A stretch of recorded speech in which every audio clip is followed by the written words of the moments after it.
Sizlik bemorlarda, ya'ni tish to ildizi, ya'ni suyak ostigacha bo'lgan qismida chirish jarayoni kuzatiladigan bemorlarda ko'pincha yiringlik jarayonlar yoki bo'lmasa tishni oldirgandan so'ng tishning yaxshi bo'lishi yoki bo'lmasa battar shishib ketish kabi holatlar juda ham ko'p kuzatiladi.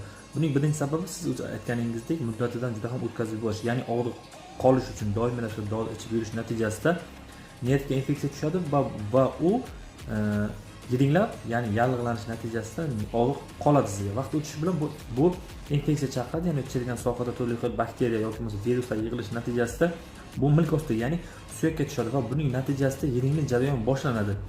Tish oldirgandan so'ng bu o'sha ostiga joylashgan infeksiyalar atrof to'qimalarga qon orqali ko'proq tarqaydi va shish katalab ketishi, og'riqning qolishi, qiyinlashishi kabi noxush holatlar kuzatilishi mumkin.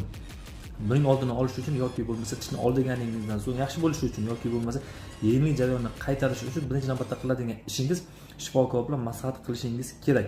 Undan so'ng esa antibiotiklar qabul qilishingiz, doimiy ravishda tishni og'iz bo'shlig'i antiseptik vosita bilan chayib yurishingiz talab etiladi.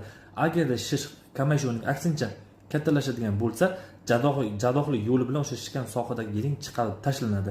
Bunaqa holatlarning oldini olish uchun imkon qadar tishingiz og'riganda shifokorga borishingiz talab etiladi.